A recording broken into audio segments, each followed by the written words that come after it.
Hello, my fellow communicators, and welcome to yet another amazing conversation episode. Today we're talking with Alex Jagiello, a CMM fellow and recent graduate of the Columbia Teachers College Master's Program in Instructional Technology and Media. Join us as we discuss imagination, genuine inquiry, embodied realism, felt trust, seeing people through their patterns, and remembering that it's not as hard as we think it is to change our own patterns. Definitely some things to make you think in this episode. What I think you'll hear in this episode today is two people who both really resonate with the concepts of CMM, who find conversations about intentionality and communication to be invigorating and life-giving. For me, it has been so important to talk with people who share the same passion I do for communication. Today, I hope we can be those people for you. I think this is a cool one because we've had conversations with people who have been CMM practitioners for years and years and years. And we've had some conversations with people who weren't familiar with CMM at all. But Alex, like me, falls somewhere in between. We're both newer to the CMM community and world, so we both find ourselves in the space of still learning how to relate to CMM and bring it into our relationships and communication. I imagine that many of you find yourselves there too. So rest assured, you are in good company today. Okay, let's get into it.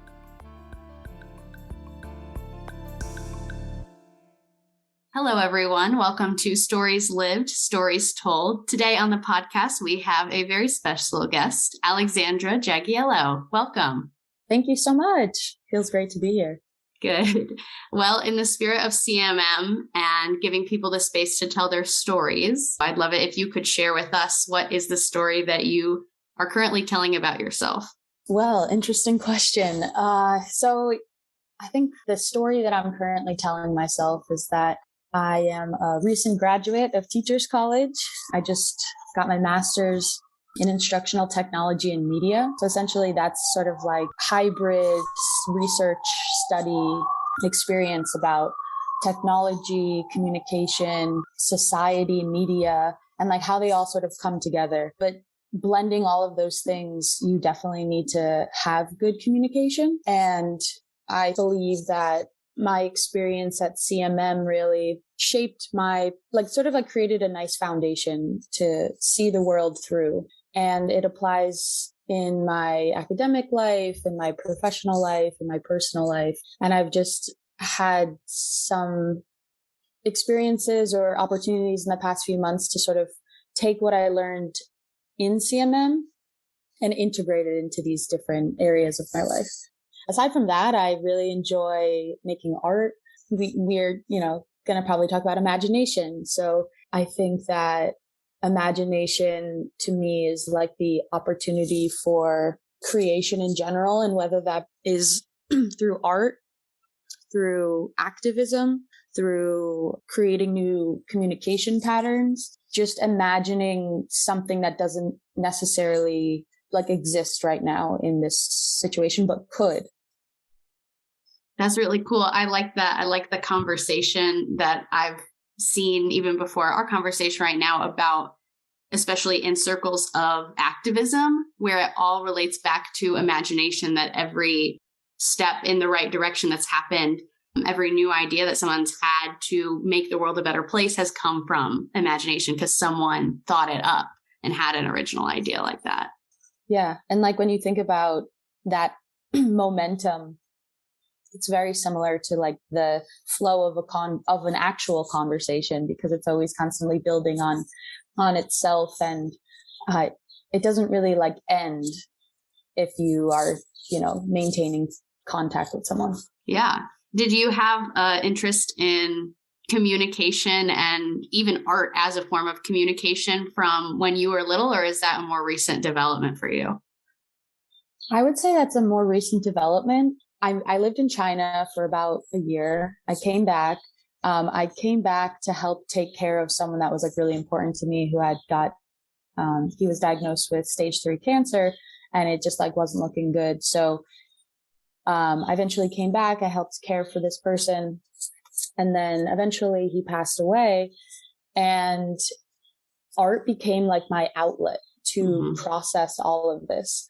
And it was when I first got into collage making like in relation to him specifically. So like things that I might have found of his, or like, things that reminded me of him, whatever, I would use that to sort of like express my feelings towards the situation. And then it evolved into like just general self-expression and using collage as a way to just almost like as a metaphor for life, that's like layered, and sometimes not everything is like exposed. But if you like look hard enough or you try hard enough, you can sort of figure it out, or not. Right. That's a really beautiful way of describing that. Thank you. Well, I'm really curious about your academic journey too, because part of what's so interesting, or how I relate to CMM, is that it started out as this theory that exists in academia. I learned about it when I was studying my undergrad, and I have had conversations about it in the circles of academia. But what I really want to do is to bring CMM to everyone, because I think everyone deserves to have the language and the tools that it offers. And so I see that a little bit in your work too, which we can get to in a second. You just graduated. What has your academic journey been like?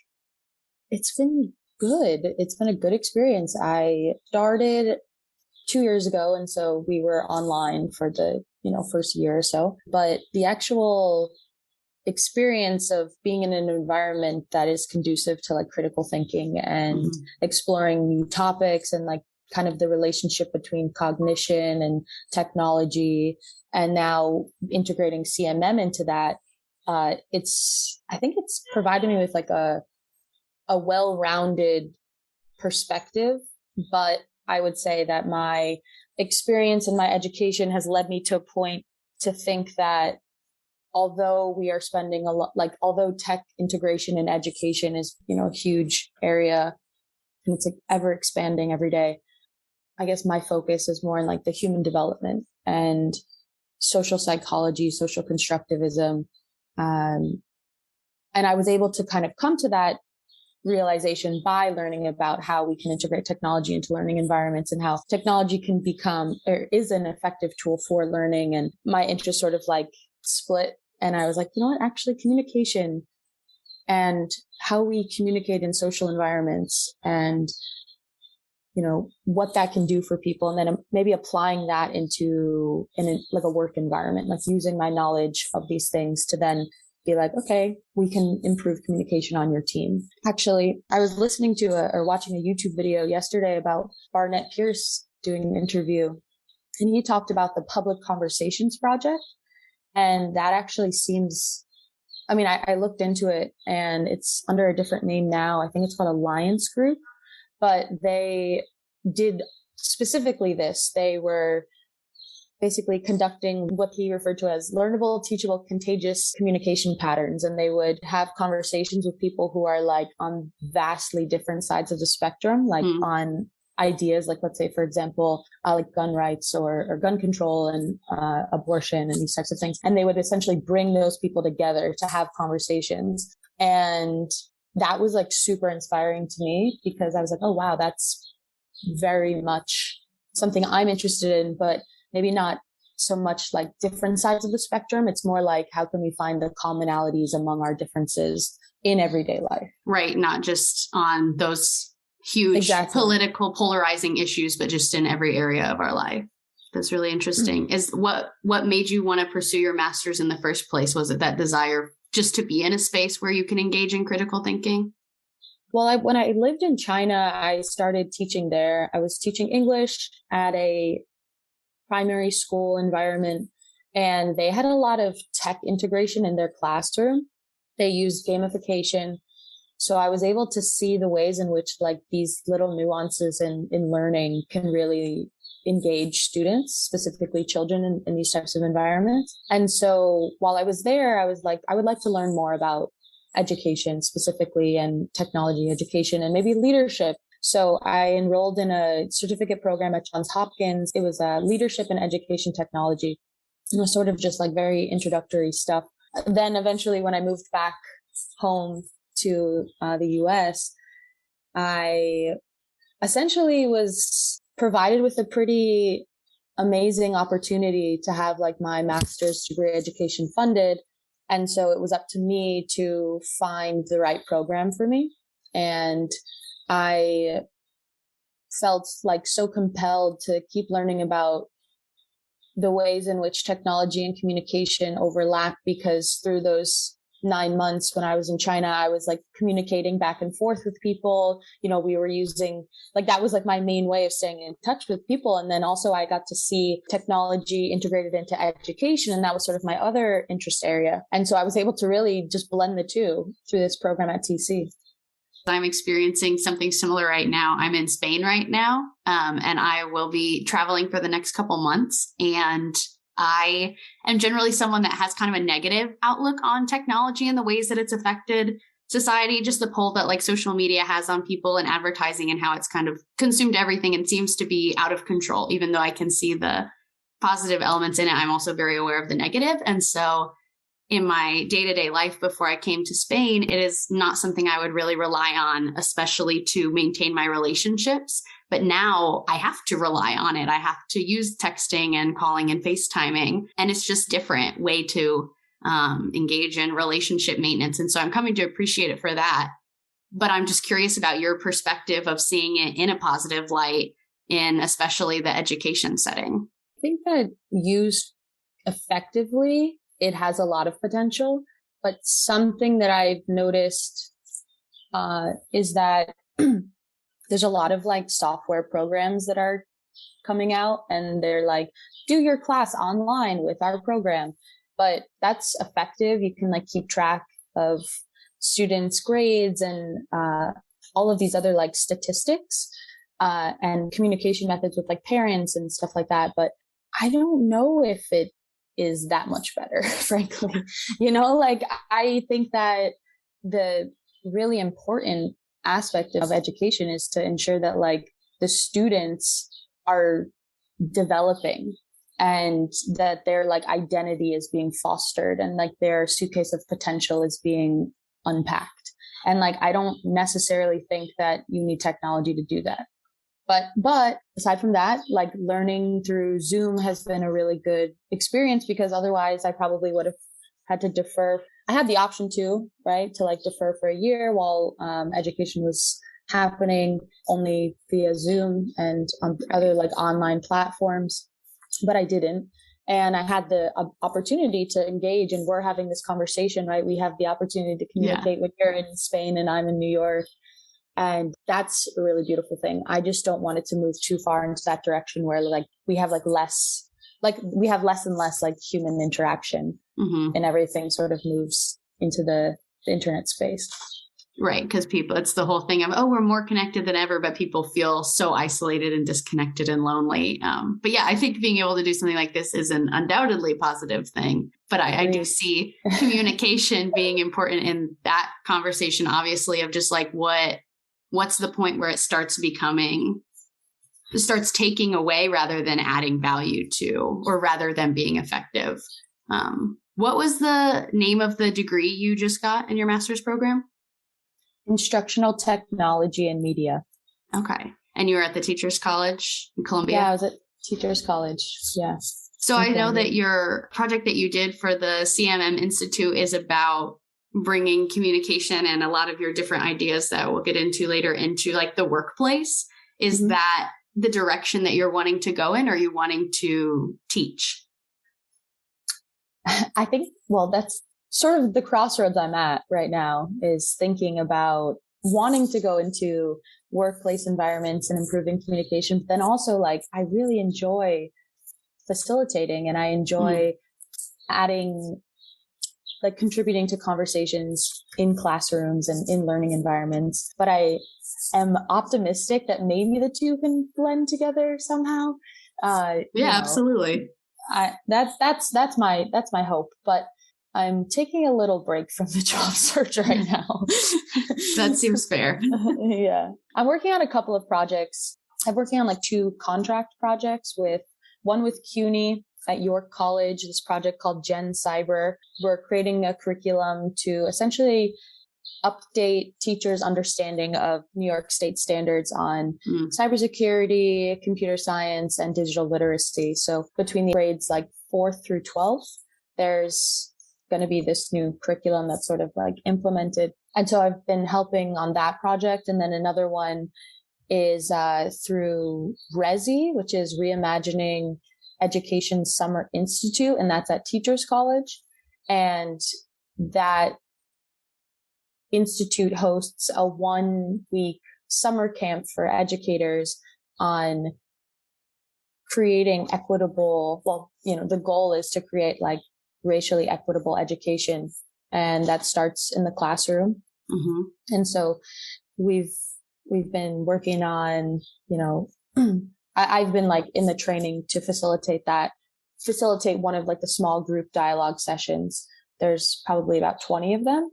And I did it last summer and it was a really great experience. And so I came back again this year and I'm looking forward to it. Both of those are going to happen in about mid-July. Do you see the things that you learned from the time when you were a CMM fellow kind of bleeding into those areas? Yeah, I think so. Probably mostly in giving space to hear and to like use like genuine inquiry to engage people, because sometimes in a facilitation setting, if you're the facilitator, like the goal is not to just be talking the whole time, obviously. Right. The goal is to engage with your participants, and they should be doing more of the talking than you. And so just approaching the situation with like an open mind, creating almost this intention of how you would like the experience to go. And then through that process, you can have that experience. Absolutely. Yeah. Just to go back a little bit, when did you first encounter CMM and learn about the CMM fellowships? Last summer, I believe. Maybe, it's July or August or something. I tend to keep myself busy, and sometimes that's my downfall, but right. Me too. But I was like looking for something to continue the growth, like just something. I wanted to do something. I wanted to be either an internship or some type of experience where I'm like learning from people in addition to the classes that I'll be in. But it actually worked out really well because last fall I was doing an independent study. So CMM sort of became like my independent study, which was really great because I had so much time and resources to like put towards it. And it definitely fueled some of my other work as well. But yeah, so I guess it was about last summer, and I was really inspired by the prompt. I don't necessarily remember the exact, phrasing of it, but it was sort of like you have to like propose an idea of improving communication. And my idea happened to be about this board game that I was thinking about. Sure. Imagining, thank you. But it was called Collective Soul. And essentially the goal, or like, the idea behind this game is that you play this game and you get to like experience other people's perspectives in a game. And through that process, hopefully open up your awareness to the way that people that are different from you experience the world. And I was hoping that would be sort of like a bridge to quote Barnett Pierce again, learnable, teachable, contagious like behavior and patterns. Mm-hmm. So that was my project idea that I applied to the Learning Exchange Fellowship for. And then over time, throughout the actual experience, it completely changed because I was like, you know what? I'm like creating a solution for the need that I don't necessarily like have pinpointed yet.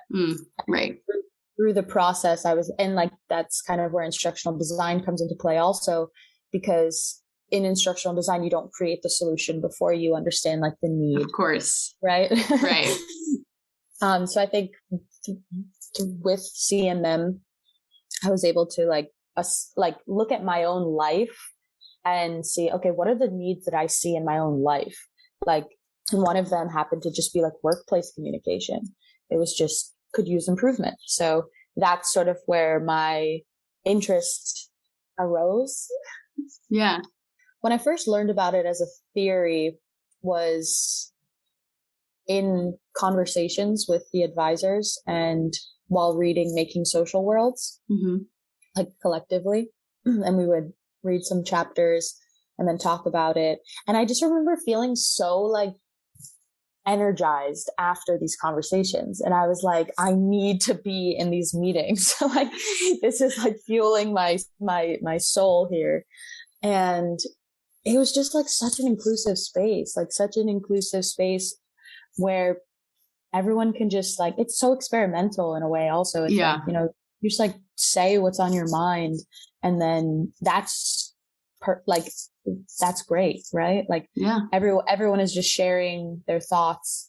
And I really enjoyed being able to like ponder a little bit about these like theories, and then thinking about like practical application in daily life.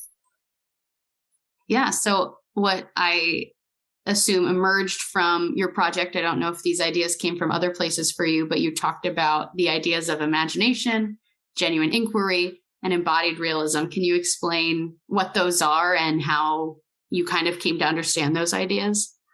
Yeah. Throughout the fellowship experience, I created this acronym because I was feeling a little bit lost, and I was evaluating my social interactions, and I was like, you know what? Like, I'm having these experiences with people, but I don't really enjoy, like, I'm seeking more. Like, there's maybe it's not the right fit, but like, there's nothing wrong with them. There's nothing wrong with me. It's just like, it's not like we're not connecting. So anyway, I created this acronym to sort of help navigate my social experiences. It's MILK, meaningful, intelligent, loving connection. And that's sort of where the imagination came into play, because I was like, okay, how can I create these experiences that I want to have? And then embodied realism comes into play when you think about the acronym that you create for yourself, or MILK in this example. You become meaningful. You are meaningful. You are intelligent. You are loving. You are a connector. So you like take on the traits that you hope to experience. And then genuine inquiry, it sort of brings it full circle, because when you're like emanating these qualities, it's like you're like a magnet, right? You're like trying to attract that type of energy. And when you find someone that you are gonna, like you're having a conversation with someone, using genuine inquiry is a way to like determine if these things are happening, right? Like, are you experiencing a meaningful, intelligent, loving connection with this person? But you also have to like be active in the conversation. And by using genuine inquiry, you can like create opportunity for them to share. And, one of the examples I talked about in my CMM presentation was this experience that I had when I went out to a bar it's kind of near Midtown. I mean, it doesn't really matter, but anyway, there was a lot of people. It was kind of like bi-level place, and they had this room with like a bunch of like lounge, like couches, like surrounding the perimeter of the room. And I was with a few friends from work, and we had just gotten off. I work at a restaurant. We went to this place, and we just wanted to like sit down and like hang out and just lounge. And I see a spot kind of near like the corner of the room, and there's 3 people sitting there like in along the corner, and then there's a bit of open space. And so my friends and I just like went over there and sat down. And in that time with it, I would say maybe 5 to 10 minutes later, there was a guy sitting to my right. I was like closest to the other group. There's a guy sitting to my right, and he just like looks at me. He goes, "Don't you think it's kind of effed up that you just sat down here?" And I was just like, what? And no reason. And I was like, this is an opportunity. In a way, this like imagination, genuine inquiry, embodied realism applies to like these practical situations. So when he approached me, when he like, just kind of like came at me with this like force, I like looked at him and I was like, what? And he repeated the question. And I looked at him and I was just like, I thought about it. And I used my imagination to think about what is an alternative situation, like what's an alternative scenario that can happen here besides him just getting more fueled up and mad. And he's kind of leading you down this path to try to string you along to get you to react a certain way, but you're recognizing your own ability to not contribute to those same patterns. Exactly. And I think pattern is the key word here, because in a lot of situations, that would be the expected pattern. So in that moment, I thought about it and I just took maybe like 15 seconds, just like thinking. And I was just like, I looked back at him and I was like, what if I do agree that it was messed up? Now what? So that's the genuine inquiry part coming into play. So it's like, so I agree with you. It was messed up that we sat here. Like what happens after that? Right. Yeah. What if I give you what you say you want? Right. And so I look at him and he's like, he was red and like fuming. And then like his face just slowly like came back down to, a regular flush. Yeah. And he just like was like perplexed almost. He like went from like 100 to 0 of just like neutrality. Like he was just like, it like neutralized the situation, because in a way I like saw him. I didn't like ignore him. I recognized his presence and I recognized his needs, and you didn't dismiss his concern. And his needs were far beyond me sitting there. Right. But it just so happened that I was the person that like received the projections, right? And it was actually a great experience, because then from there I was like, we can do this a lot more often. Like we can like change the patterns of communication that exist. So anyway, after I said that, he like looked at me and he was like, I would say thank you. I'd really like respect that. And I was like, okay, great. Like we're all good, And he sat there with his friends. I sat with my friends. Eventually they left and he like came up to us again and like shook all of our hands and was like, I'm really sorry about before. Like, thank you so much. And we all were just like, great. Like that was a good outcome to that situation. Right. Yeah. So I would say that's kind of how imagination, genuine inquiry, and embodied realism, how I thought about them, and then also how I apply them. One of my favorite parts of CMM is the emphasis on the fact that we're active participants in the social worlds that we create. And I find it a very interesting conversation to hold that balance, especially in larger conversations around like social justice of like, yes, you have personal power, and also there are like huge forces at play that are out of your control. And so I guess I'm still kind of meditating on that balance and finding what that relationship is. But to just talk about that personal power part, I think it's so important, because I see people relegate themselves to being an observer of like their own life and not remembering that they can change the pattern, or not knowing in the first place that they have that ability, because someone comes at them with, hey, don't you think it's messed up? You did this. And they just get strung along down that pattern without realizing or taking the moment to engage in using their imagination, to use genuine inquiry, to get into embodied realism. Yeah, I see that a lot too. And, sometimes you can look at someone else's problem and be like, wow, but if you just do this thing, then this pattern will break, or, you'll change the pattern. This negative behavior that you keep enforcing or enabling. You can enable yourself, you can enable someone else. But if you stop enabling them, that's changing the pattern. But a lot of times I believe that the thought process is like, well, I've been doing it for so long, so it's just easier to continue doing it instead of like doing something different. But the cool thing is that doing that thing that's different can take like 1 minute. Right. And like, then it's changed. It's absolutely changed. So like, yeah, it's, you know, the risk is worth the reward, I'd say. Right. Because it can be those smaller changes that build up over time to change the whole pattern. Exactly.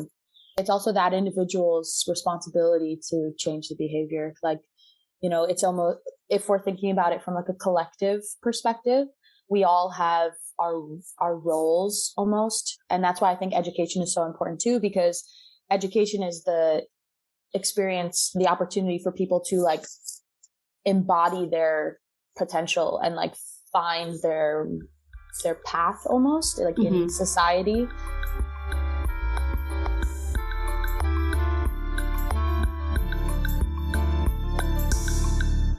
Okay, what is felt trust? Felt trust is the best feeling ever.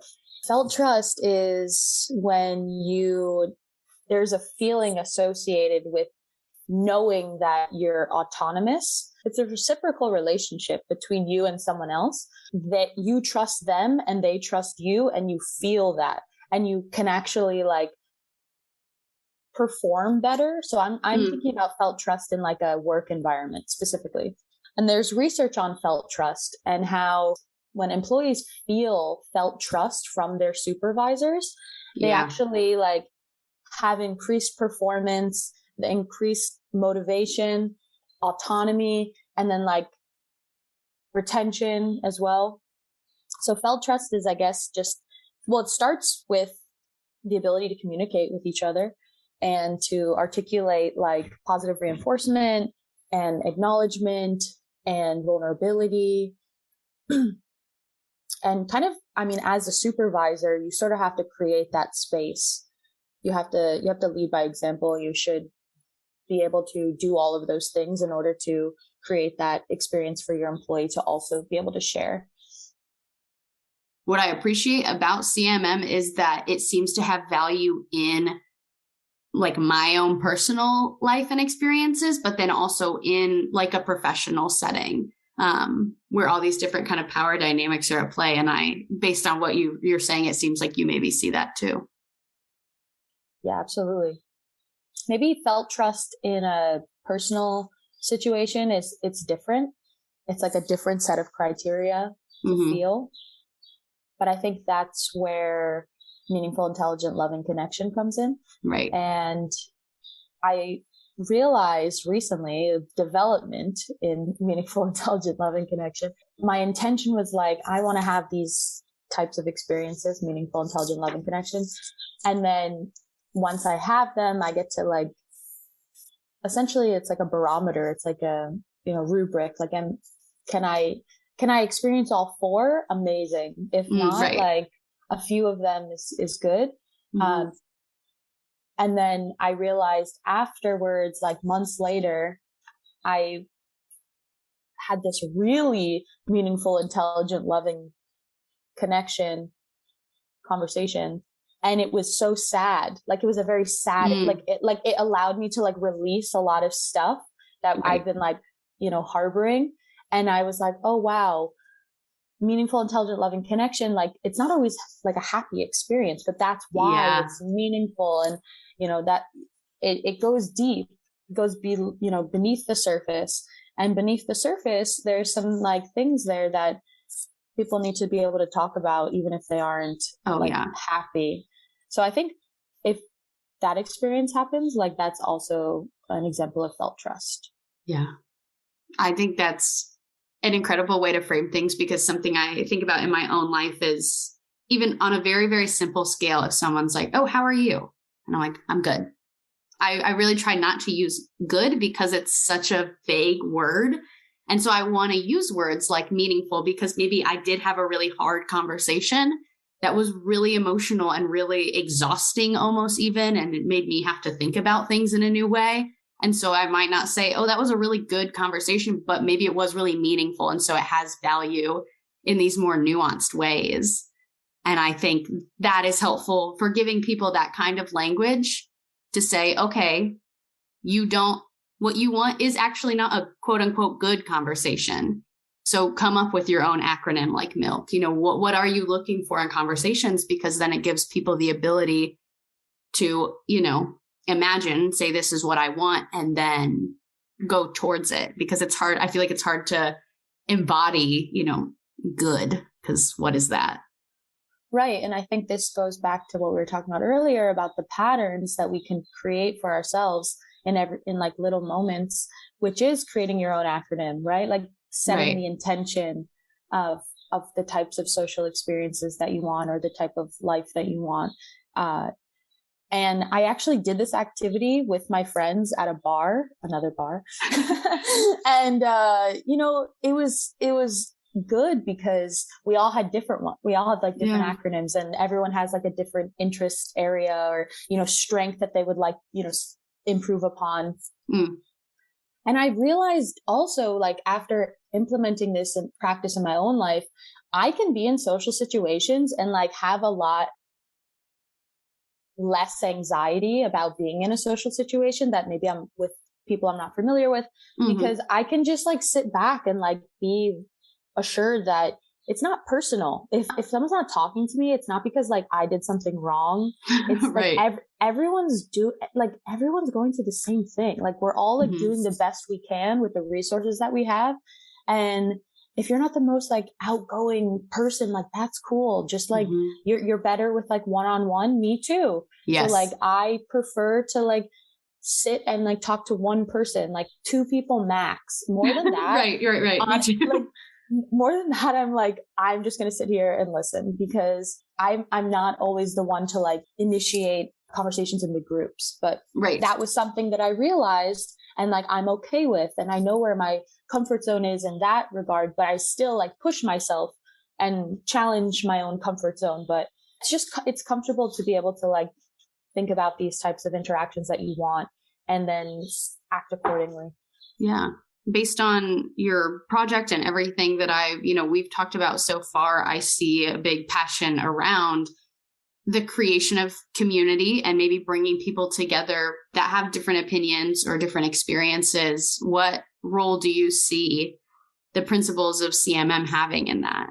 I guess CMM, with the theory of CMM, we can build bridges among social worlds and recognize that we all come from different social worlds. And then like think about that in like a positive way. And be like, well, everyone has different perspectives, and I want to, we want to share those perspectives. We want to make sure that like differences of opinions and experiences are heard and represented. I guess one example of this that I've done in my own life is creating this social art initiative called the Art Exchange. And in the Art Exchange, people sign up, from all over the country, basically.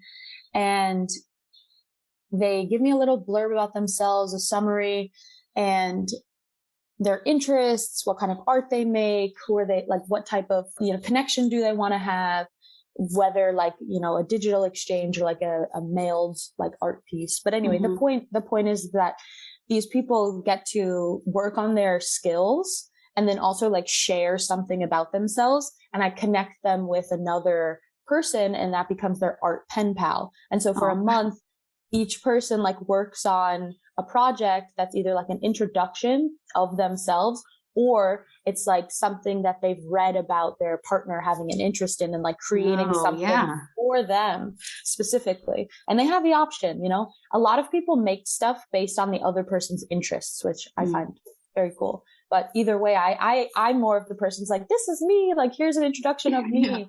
But anyway, so that's been a great experience, because in a way, it's like bringing people together who may never have had the chance to interact or learn about someone else. Absolutely. Well, my final question for you is that since CMM has the ultimate goal of creating better social worlds, what is a better social world to you, and how are you trying to create that?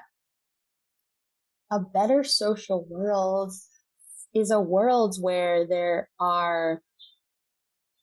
where fundamental human rights includes equitable education, equitable, efficient education, access to the resources that we need to like fuel our, I want to say souls, but like, sure, you know, like honestly, like to me, what is most important is like this awareness of our collective responsibility for each other, and like acting or, you know, living your life to ensure that like you are helping people, right? Like helping as many people as you can. So like my idea of how I'm trying to contribute to this goal is by improving communication in different environments.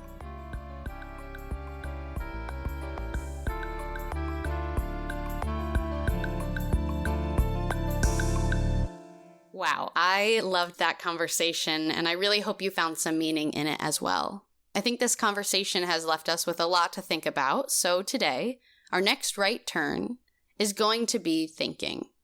Let whatever stuck out to you in today's episode stay with you a little longer. One thing I'm taking away from this conversation is how Alex spoke about MILK conversations, her acronym, Meaningful, Intelligent, Loving Connection, and about what she wanted out of conversations. Actively figuring out how to make them happen, and also being understanding of herself and others when those kinds of interactions didn't happen.